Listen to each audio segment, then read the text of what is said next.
morning. We're going to do attendance and then review paragraph 4 to 9 of An Address by Elizabeth Cady Stanton and do some analysis questions. So to start, you're going to demonstrate an understanding of vocab 1 to 10 by placing the vocab words on visuals with an explanation of how the words relate to the visual. That is for 1AC only. 3VG, you already completed this activity. So after you finish your analysis questions, you'll be checking in with me on what else you owe before the end of the marking period. And all of us will be analyzing An Address by Elizabeth Cady Stanton, determining the main claims of each paragraph and finding supporting evidence to connect the claims. Just a reminder, it's Spirit Week, so if you want to dress up either in school or at home, the days are listed here. 1AC only, your code for the Nearpod is in slide 4, JR94Q, so go ahead and if you weren't here, you'll go to Nearpod. It is self-paced, whether in class or absent. When you get to the Nearpod, you'll see these instructions. On each slide, you're going to be given a picture drawn by Mrs. Rosen. Me, I'm superbly artistic. You're welcome. You'll also have vocab words we've studied this year, so 5 or 6 vocab words on each slide. What you'll do is, in order to show understanding the vocab, you're going to place at least 3 of the vocab words on a picture with an explanation, on each picture, excuse me. You should place the explanation on the visual closest to what you were trying to explain, and you'll see my example on the next slide. So when you get to the Nearpod, the first slide, what I've done is, just trying to move this up, sorry. At the top you'll see an explanation, and you can move down on the explanations using this little guy over here on the right hand side. See where the hand is. So I've given you a description of my picture just in case you can't understand my fantastic artwork. It says, this is obviously a picture of a person at a campsite adding a log to the fire. An intruder skunk is really going to mess with the relaxing vibes. Then you have your instructions again. Place at least 3 of the words with explanation on the picture where it makes most sense to convey meaning. So here you have the words instigate, diligent, cognizant, resilient, asinine, and pugnacious. So you're choosing only 3 of them. And I don't know if you've noticed, but you can't see the complete picture right now. So you have to use this blue arrow over here in order to minimize the directions and maximize the picture. So I've given you my example here. There's many stars in the sky, I noticed, so I wrote there are myriad stars in the sky. So that isn't one of your vocab words, one of our vocab words though. So I added that. So you're going to go back to your list now using that drop down and add 3 more. The best way, like if we were in class, I would just have you do the word, but since we're not and you're working individually instead of as a class, I would suggest adding a full sentence to demonstrate understanding of the word. You'll do that for each of the 4 slides, and then you can submit. When you're finished with that, you'll go on to reviewing Elizabeth Cady Stanton. Last class, we listened to An Address by Elizabeth Cady Stanton, her keynote speech from the Seneca Falls Women's Rights Convention. Last class, we did the full reading, and then we talked about what is the main idea.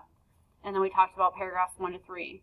So for main ideas, these were some main ideas from people in the class, and I thought they were all a little different but added a little something.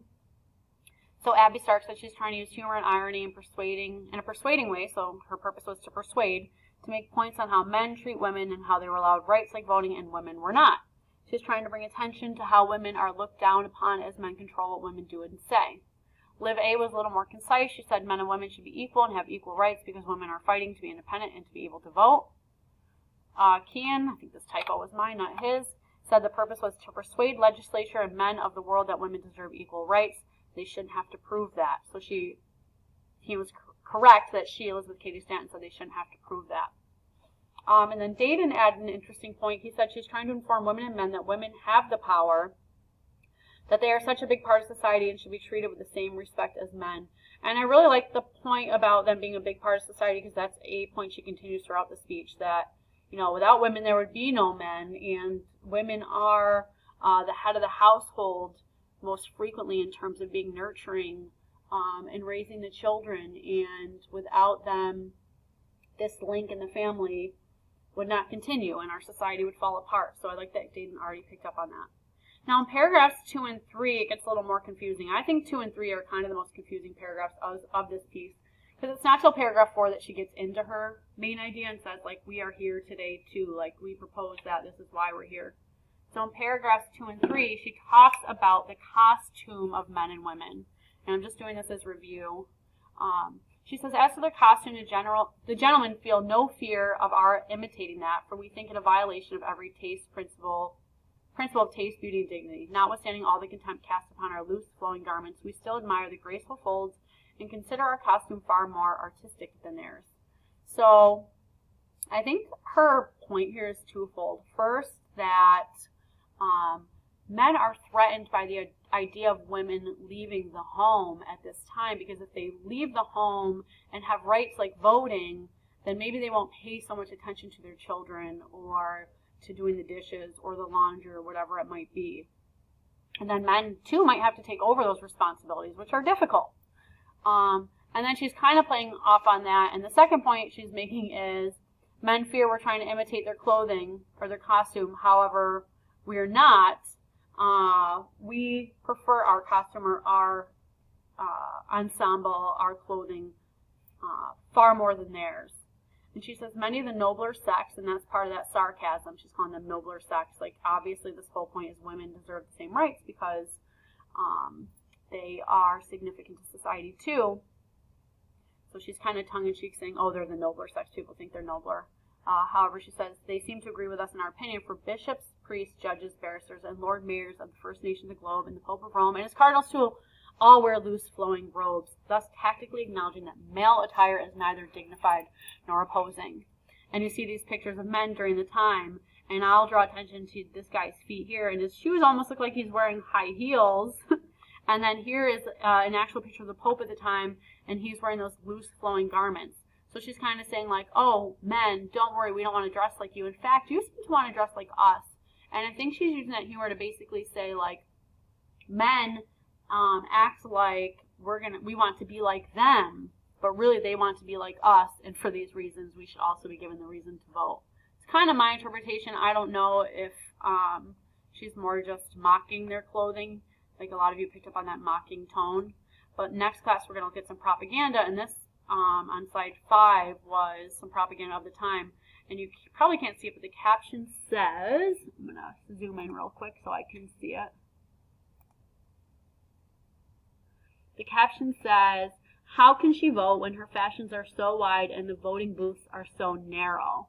So during the time, like, anti-suffragists were making fun, saying, oh, women's clothes were so big they can't even fit in the voting booth, so why do they think they should be given these rights? So I'm kind of thinking maybe she's mocking and poking fun back, like, don't worry, we can do it. In fact, it seems like you all want to dress like us, and you want to do it as well, and you're able to vote as well. Okay, so that's just a review. For today, you're going to look at slides 7 through 14. However, you have your own copy in the modules. So under module week 29, so I just clicked on modules. You should need the full text because I copied the text into the assignment. So you'll open that. And what you will have is